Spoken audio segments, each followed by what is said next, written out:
우리 주님은 이 땅에 오셔서 소자 하나가 천하보다 귀하다라고 이렇게 말씀했습니다. 주님은 자연을 찾아다니지 아니하셨습니다.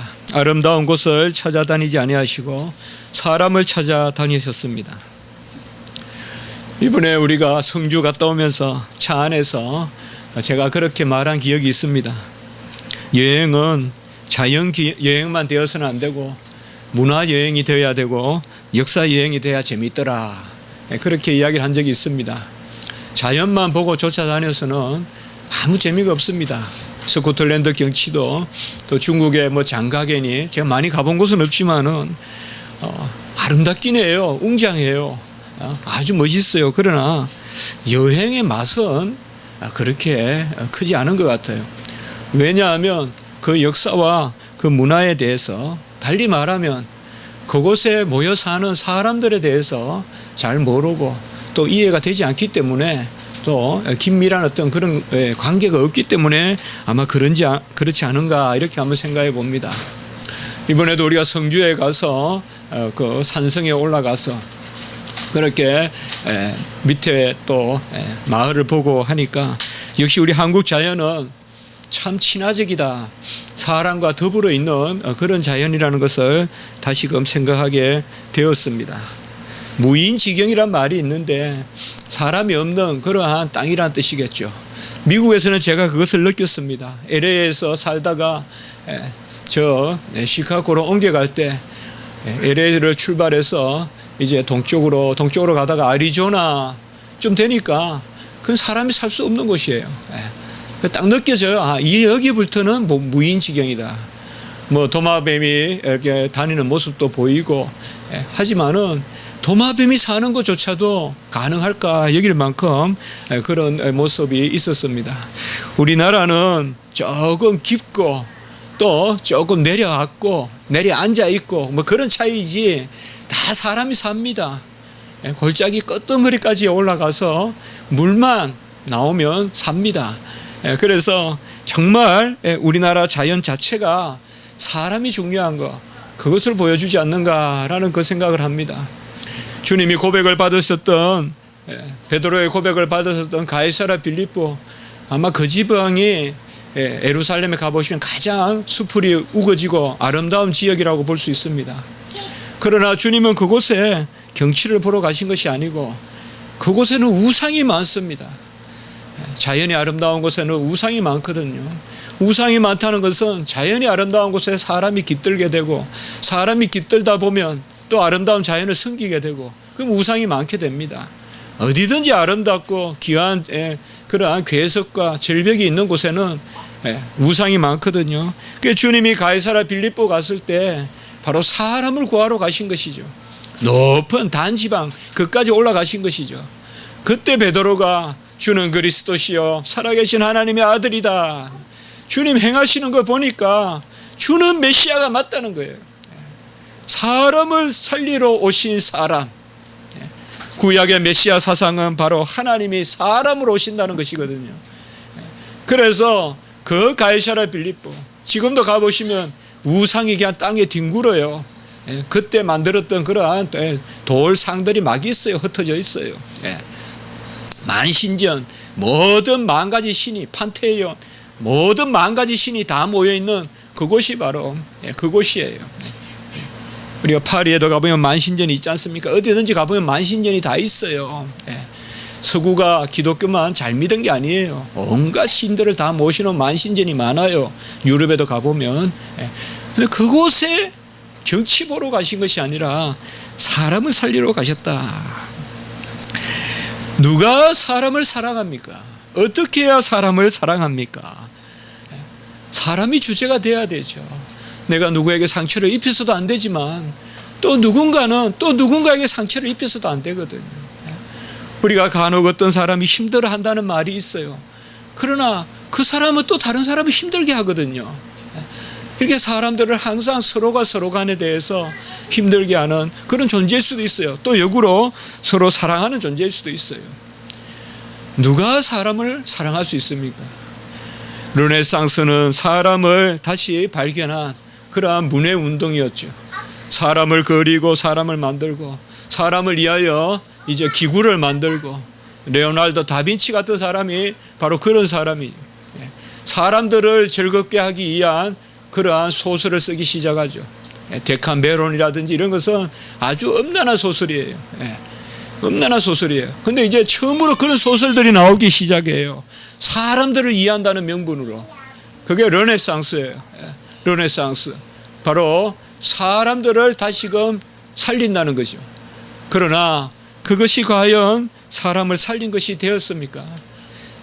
가장 대학살, 그것은 바로 메세크, 대학살이 언제 있었느냐?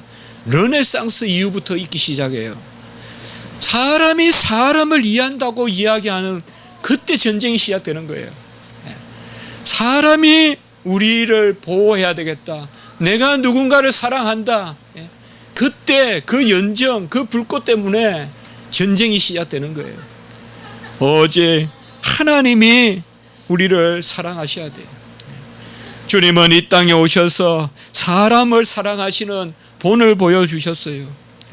사람이 힘들어하면 옆에 계셔 주셨고, 사람이 배고파하면 일단 먹이고 보셨어요. 따지지 않았어요.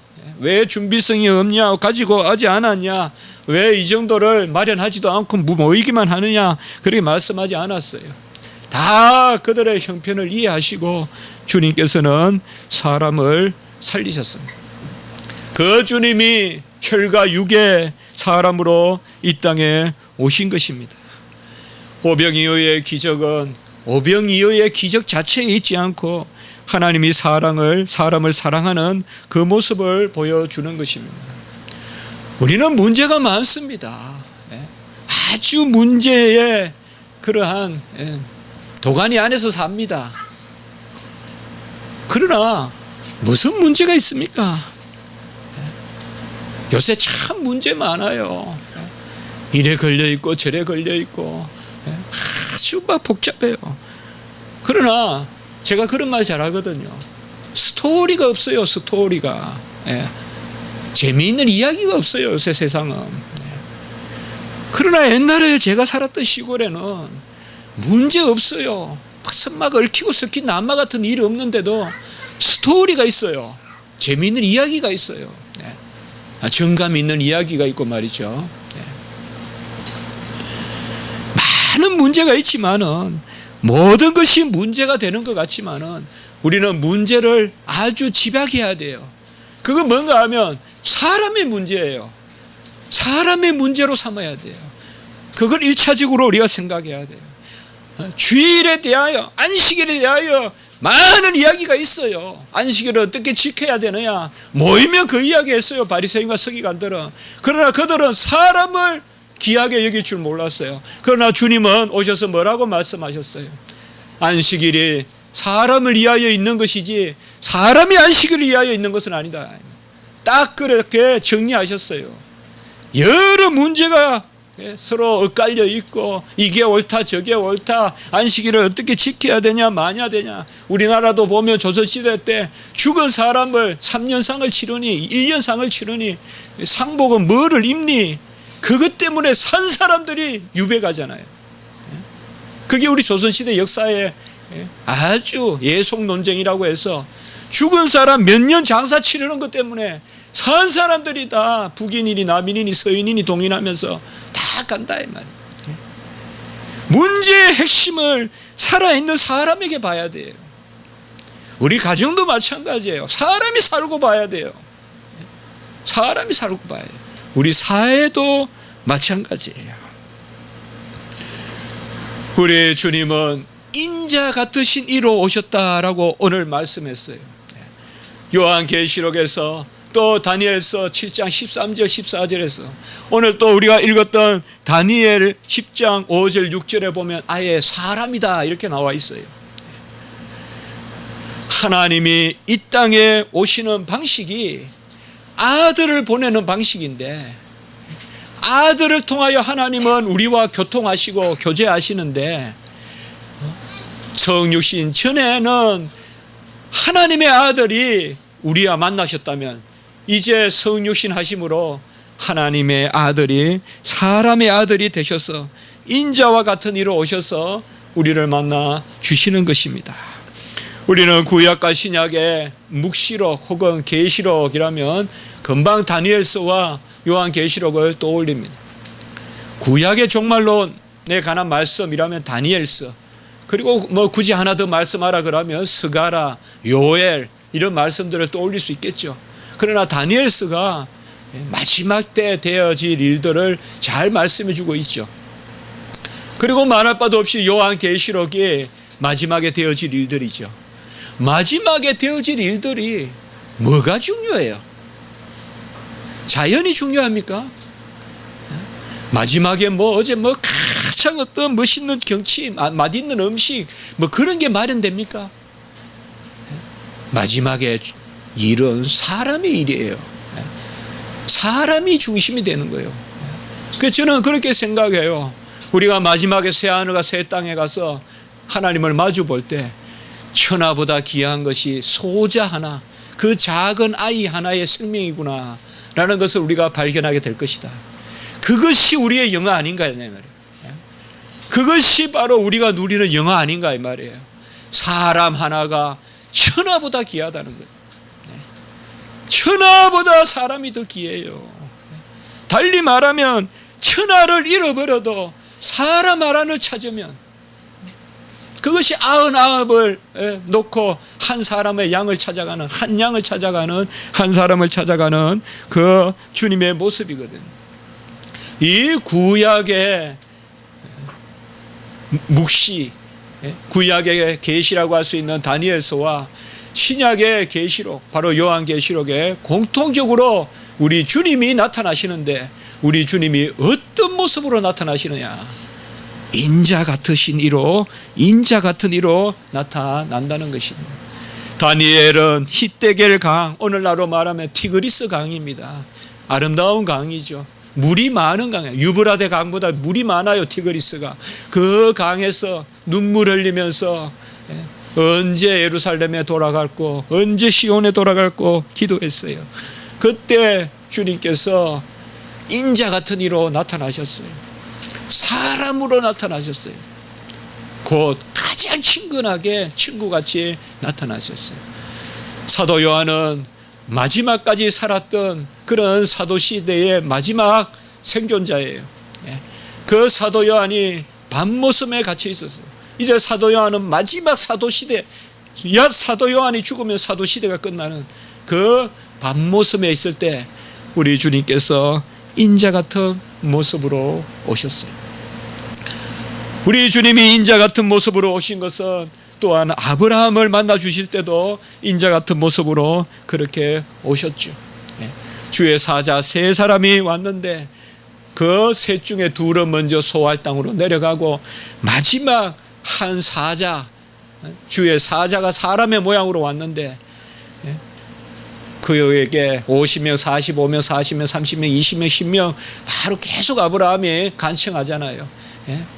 그 정도만 있어도 소돔과 고모라 그 소알 땅을 멸망시키지 않겠습니까? 그렇게 하겠다고 했죠.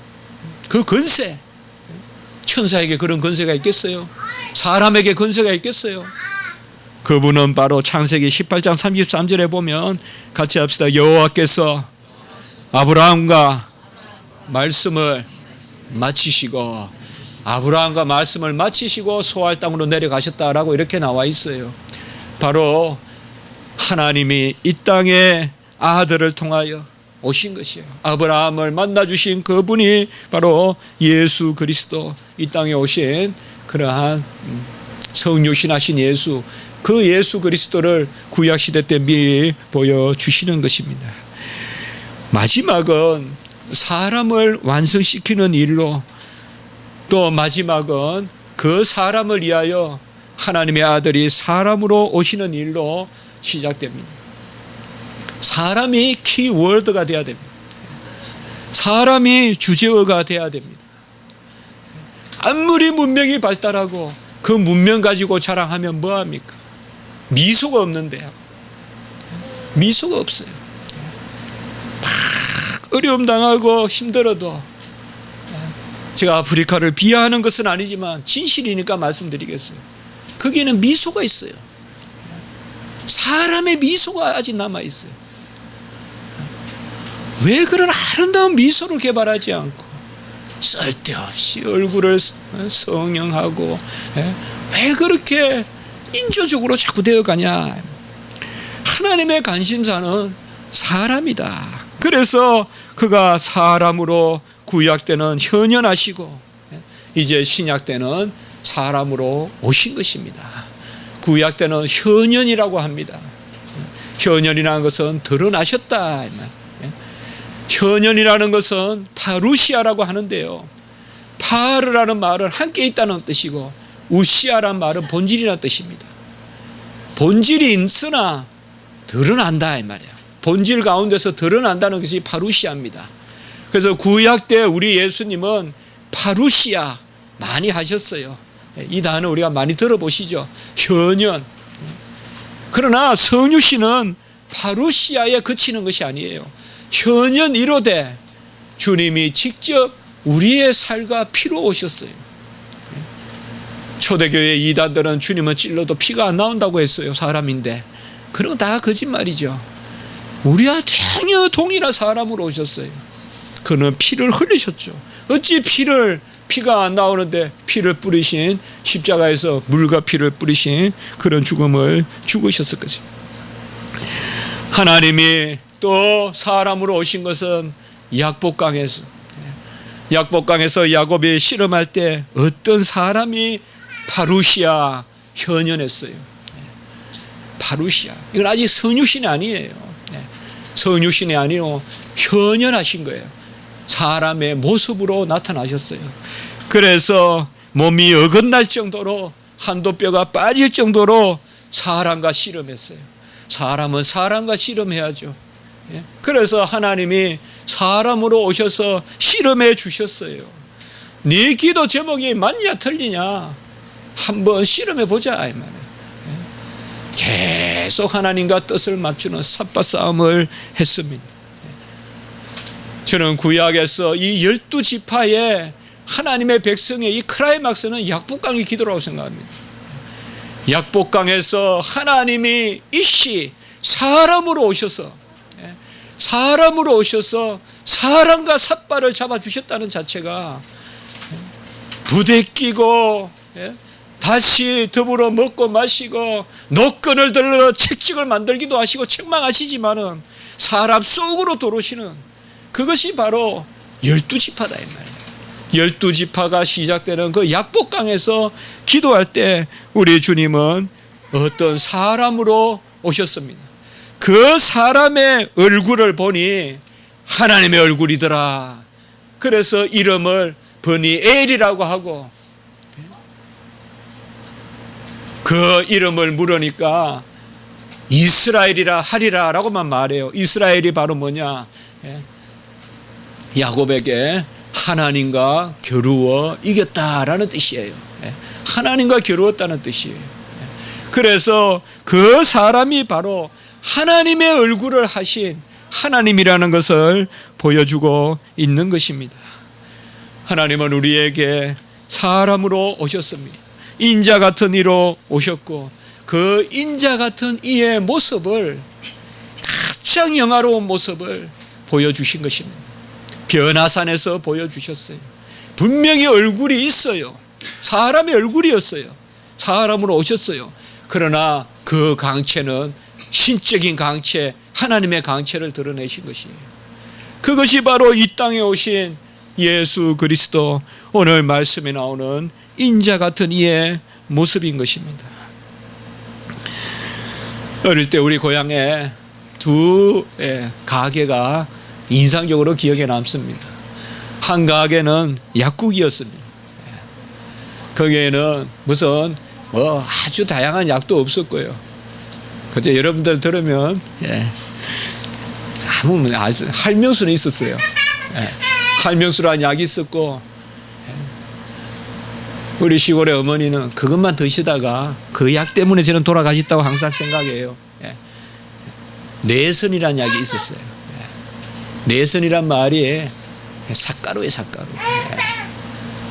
우리 어머니가 머리 두통이 심하셨거든요. 맨날 그 약을 드시는 거예요. 내선이라는 걸. 그 먹으면 안 되는 약이거든요. 저는 속으로 그 약 때문에 돌아가신 거 아닌가 그렇게 많이 생각해 봐요. 그 약국이 하나 있었어요. 이름도 안 까먹어요. 수창약국이라고. 생명이 창대하다 그런 뜻이겠죠. 수창약국이라고 있었어요. 또 왜 그 집을 잘 기억 안 해요? 그 집의 애들이 보통 개구장이 아니었거든요. 그래서 잘 기억해요. 그리고 그 앞에 대각선으로 또 한 가게가 있었어요. 삼천리 자전거집이었어요. 지금 그 두 가게가 항상 기억에 나요. 사람이 중요하냐, 자전거가 중요하냐. 우리 어릴 때는 자전거가 중요하다 생각했어요.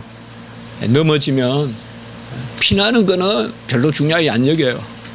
그거는 그냥 뭐 기다리면 피가 먹겠지, 아니면 좀 쑥 좀 빻아서 붙이면 낫겠지, 그래 생각해요. 그러나 자전거를 망쳤다는 것은 잠을 못 잘 일이에요. 나사라도 하나 빠지면 그때 모든 게 귀하니까. 요새는 자전거 아무것도 아니죠. 뭐 돈 10만 원 주면 산다 그러고, 저도 또 우리 집에도 그렇죠. 훨씬 요새는 사람이 중요하죠. 수시로 약국에 들락날락거리죠. 모든 약을 먹죠. 그러나 다시 한번 질문을 던져보고 싶어요. 정말 요새가 사람이 더 중요한 시대인가요? 요새가 정말 사람이 더 중요한 시대인가요? 나만 중요하지, 내 가족만 중요하지, 사람이 중요한 시대인가요? 진짜 사람이 중요한 시대인가요? 나만 중요하죠. 사람이 아니라 내가 중요한 거예요. 사람이 아니라 내 가족이 중요한 거예요. 사람 자체가 중요한 건 아니죠. 주님은 이 땅에 오셔서 진정한 르네상스를 보여주셨어요. 진정한 사람이 중요하다는 것을 보여주셨어요. 그 사람이 중요한 것은 하나님을 떠나서는 중요할 수 없다는 것을 보여주신 거예요. 근대 르네상스의 문제는 사람을 찾는다 하면서 하나님을 떠난 것이에요. 사람을 그린다 하면서 하나님을 합폭해서 지워버린 것이에요. 그것이 바로 근대의 문제였어요. 주님은 이 땅에 오셔서 인자 같은 이로 오셔서 그는 나사렛 예수 유대인의 왕이다라는 그 제패에 나사렛의 사람 예수로서 유대인의 왕으로 죽으신 분으로 이 땅에 오셨어요.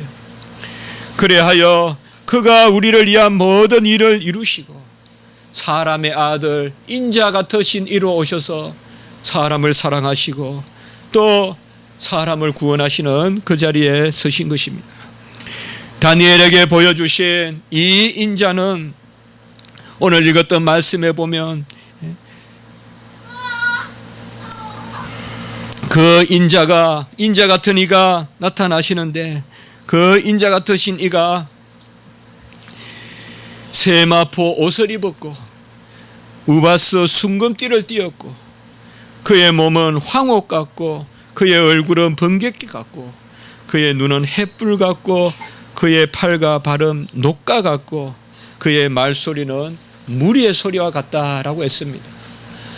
우리가 이렇게 한번 생각해 봅시다. 히브리서 2장 11절에 보면 한 곳에서 난지라 형제라 부르기를 부끄러워 아니하시고 라고 말씀했어요. 저는 오늘 어떤 묵시를 여러분과 나누고자 하는 것이 아닙니다. 여기에 세마포 옷이라는 것은 완전함을 뜻합니다. 여러분, 순수함은 완전함입니다. 순수함은 깨끗함이 아닙니다. 어떻게 보면 깨끗함이라는 단어는 없습니다. 이 세상에 완전하다는 단어만 있어요. 완전하지 않는 것은 깨끗하지 않은 것입니다. 바로 세마포 옷이라는 것은 온전하고 완전하고 그래서 순수한 그 옷을 입으셨어요. 그리고 우바스 순금띠라고 해요. 우바스가 어딘지는 아무도 모릅니다. 그러나 아마 최고의 순금, 최고의 순금.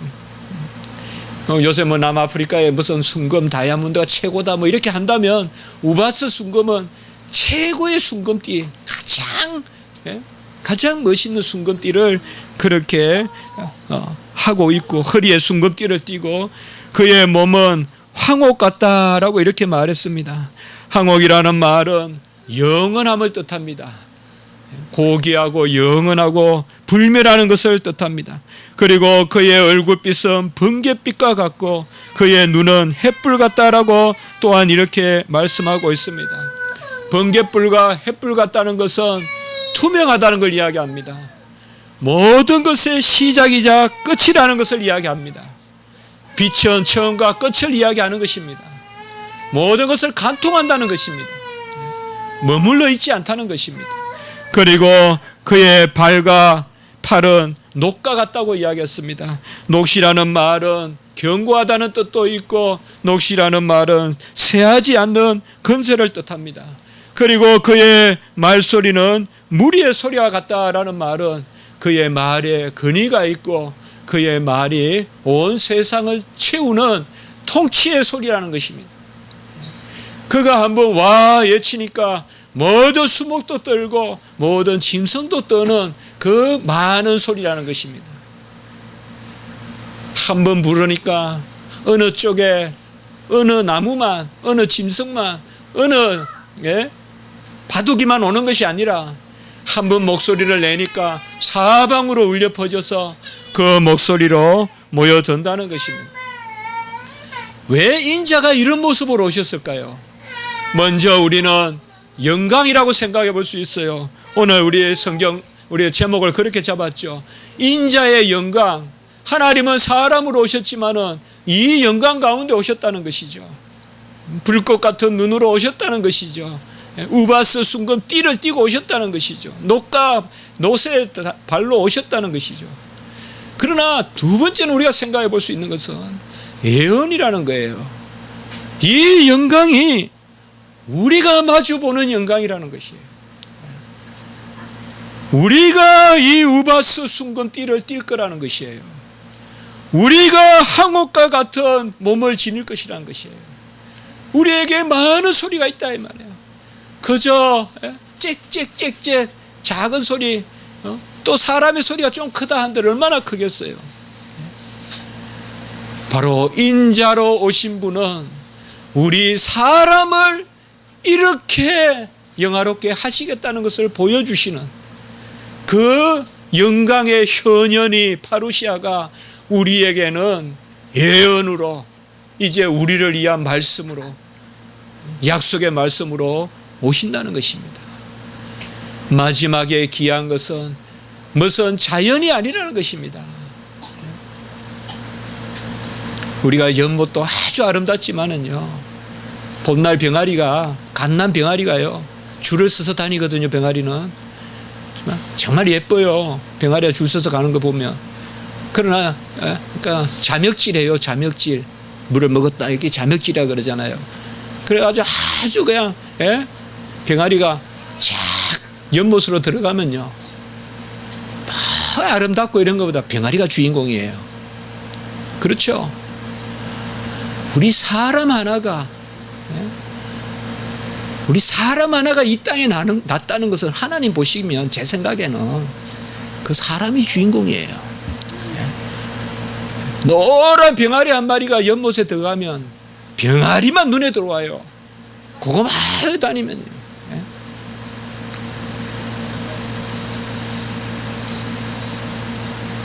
영국에 가면 백조입니까?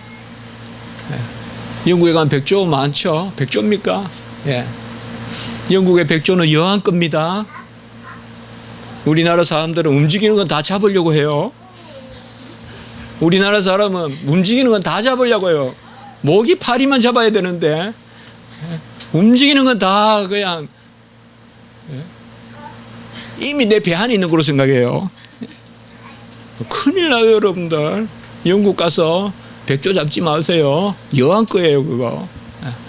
영국에 있는 모든 백조는 다 여왕 거예요. 우리 사람이 주인공입니다. 저는 전에도 여러분과 말씀을 나누었어요. 자연은 이 정도면 저는 되겠다. 새하늘과 새 땅에는 우리 우면산 정도면 가는 좋겠다. 저는 그거보다 더 아름다운 거 생각할 수가 없으니까요. 그 꽃 한 송이도 저에겐 벅차니까요. 그 꽃 한 송이도 제 가슴에 다 담을 수 없으니까요. 너무나 아름다워서. 그러다가 벌까지 앉아 있어 봐요. 얼마나 아름다워요. 이번에 우리 정국 원장님이 가가지고 모학산에 가서 다 또 아름다운 꽃이 있더라고요. 이름도 모르는. 그게 벌까지 앉아 있더라고요. 그 정도면 됐죠. 중요한 것은 우리 사람이라는 거죠. 마지막에 가장 아름다워져야 되는 존재, 그 영광의 임재가 이루어지는 존재는 사람이라는 거예요. 그러니 자연 보호도 중요하지만 사람을 보호합시다. 사람의 관심 가지고 정말 남에게 좀 배려하고 상처 입히지 않도록 생각하시고, 또 상처를 입혔다고 해도 나도 상처 입잖아요. 조금 그렇게 열어놓읍시다. 우리는 부족하니까요. 나만 옳다고 하지 말고 나만 당한다고 생각하지 말고. 오늘 요한계시록 말씀도 또 그렇게 나온 것이에요. 어느 13절의 말씀에 보면 인자 같은 이가 발에 끌리는 옷을 입고, 우리 주님이 발에 끌린다는 말은 천하를 뒤덮는다는 거예요. 그냥 썩 지나가면 그냥 쫙 그냥 그 건세 아래 다 덮인다는 거예요. 발에 끌리는 옷을 입고, 그리고 가슴에 금띠, 아까 다니엘과 비슷하죠. 우바스 금띠를 띠고, 머리와 털의 희기가 양털 같고, 이것은 변화산에서 보여준 모습이죠. 그리고 눈 같고, 이거 변화산이죠. 그의 눈은 불꽃 같고, 이것은 아까 나왔죠. 눈동자가 불꽃 같고, 또 번개 같다고 아까 나왔지 않습니까? 그리고 빛난 주석 같고, 이것은 녹 같고, 다 똑같은 말씀이죠. 그 음성은 아까는 우리가 보면 많은 소리라고 했는데 여기는 뭐예요? 많은 물소리다, 이렇게 표현하고 있죠. 이것이 맞습니다. 주님의 모습입니다. 우리는 감히 범접할 수 없는 주님의 모습입니다. 그러나 우리가 그 모습을 마주보고 그 모습을 받아들일 만큼 우리가 영화롭게 된다는 것입니다. 사람을 위하여 거추장스러운 것은 걷어냅시다. 저부터 이걸 좀 해야 되는데요. 책이 우상이 돼 있어요.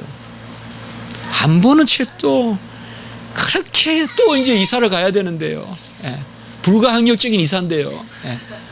제가 뜻해서 가는 게 아니라 하나님 뜻에 따라 불가항력적인 이사를 가야 되는데, 그 어디서 주워온 거 보지도 안 하는 거, 그 또 주워온 게 더 아까워요, 버리기가. 그 또 가져가가지고는 또 마스크 쓰고요, 막 공기도 안 좋은데 막 버려야 되는데, 제가 중요한데 책보다 하나님이 중요하고. 여러분, 그렇게 말이 없어도 살아요. 뭐 전 짧은 옷 이거 한 2피스 2개 정도만 있으면 살아요. 여름에. 겨울에는 한 3개 정도 있으면 안 얼어 죽어요. 뭐 돈 10만 원 있으면 한 2, 3년은 입고 살아요. 좀 정리하세요, 정리를. 너무 거추장스러운 게 많아요. 사람을 이해한다고 하면서 사람을 질시시키는 시대에 우리가 살고 있어요. 주님이 이 땅에 오시면 그것부터 걷어낼 거예요. 문화라는 이름으로, 교제라는 이름으로, 또 어떤 당이라는 이름으로 여러 가지로 사람들이 있는데, 우리는 바로 이 인자 같은 이가 우리와 같은 모습으로 오셔서 우리를 그렇게 귀하게 여기셨다는, 바로 우리의 모습입니다. 우리 각자의 모습입니다. 우리 성도님들 한 분 한 분이 다 이 우바스 금띠를 띠고 있습니다. 다 한옥입니다. 다 목소리가 많은 소리같이 근위가 있고 물소리같이 청량합니다. 여러분을 귀하게 여기시고 또 옆에 있는 성도님들도 귀하게 여기시고 세상의 분들도 귀하게 여기십시오. 주님은 자연을, 권세를, 명예를 귀하다고 하지 않았습니다. 소자 하나의 생명, 소자 하나를 실족시키는 것, 곧 소자 하나를 지옥에 빠뜨리는 것이 연자 맷돌을 메고 물에 빠뜨리는 것보다 낫다. 그렇게 말씀하신 것입니다. 우리도 주님이 사랑하시는 그러한 사람으로서 오늘 말씀에 보면 처음이요 마지막이니 세세토록 살아있어 사망과 음부의 열쇠를 지니신 그분이 다른 모습이 아니라 사람의 모습으로 나타나시고 우리에게 오시고 현현하셨을 뿐만 아니라 때가 참에 여자에게서 나셨습니다. 그분은 혈과 육을 지닌 분으로 나셨습니다.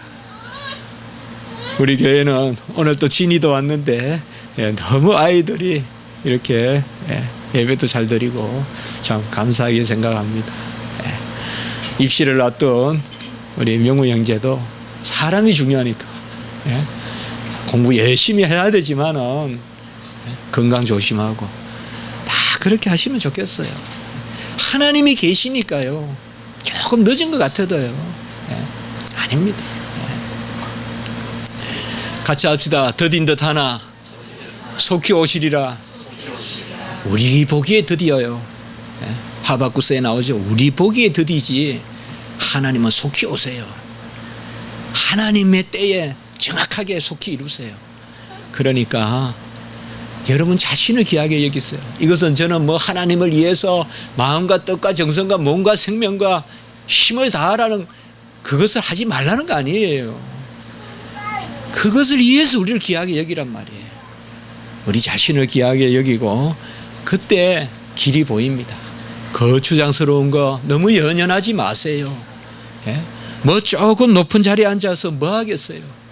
너무 우물한 개구리같이 어떤 모임에 파고 들어가지 마세요.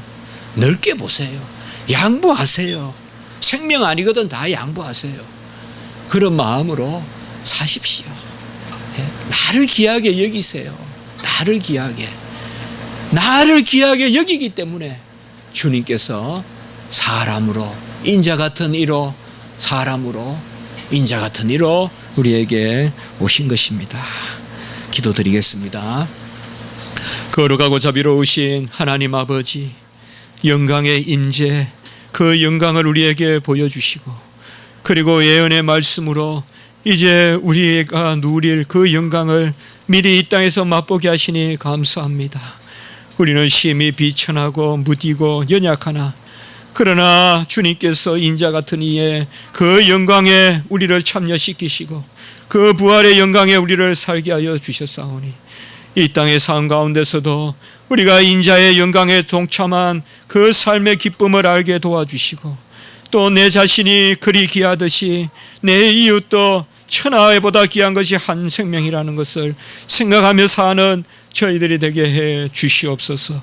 주여 원컨대 이 땅이 이 세계가 진정 사람을 귀하게 여길 줄 아는 그런 세계로 회복되게 도와주시옵소서. 문명은 발전하고 편하기는 하지만은 나를 사랑하고 내 가족을 사랑하는 것은 있으나 하나님 사랑하는 것은 없고 사람 사랑하는 생명 사랑하는 것은 많이 없어졌습니다. 마치 노아의 때와 같이 되었습니다. 하나님 아버지시여 이 세상에 다시금 한 영혼이 천하보다 귀한 그 아버지의 진리가 역사하게 도와주시고 그 생명의 구령의 역사가 이 땅에서 다시금 크게 흥황하게 나타나게 하여 주시옵소서. 우리 십자가지기 교회의 어린아이들과 생명들, 우리 모든 분들 생명을 지키시고 귀하게 여기시고 우바스의 금띠를 띄워주시며 하나님이 함께하여 항옥과 같이 되게 하시고 맑은 물소리 많은 물소리가 있게 하여 주시옵소서. 생업에 너무 치이지 말게 하시고 학업에 너무 치이지 말게 하여 주시고 하나님이 우리를 사랑하시는 우리 자신을 잘 지켜 보존하고 기름을 준비하는 신부같이 되게 해 주시옵소서. 구주 예수 그리스도 이름으로 감사하며 기도드리옵나이다. 아멘.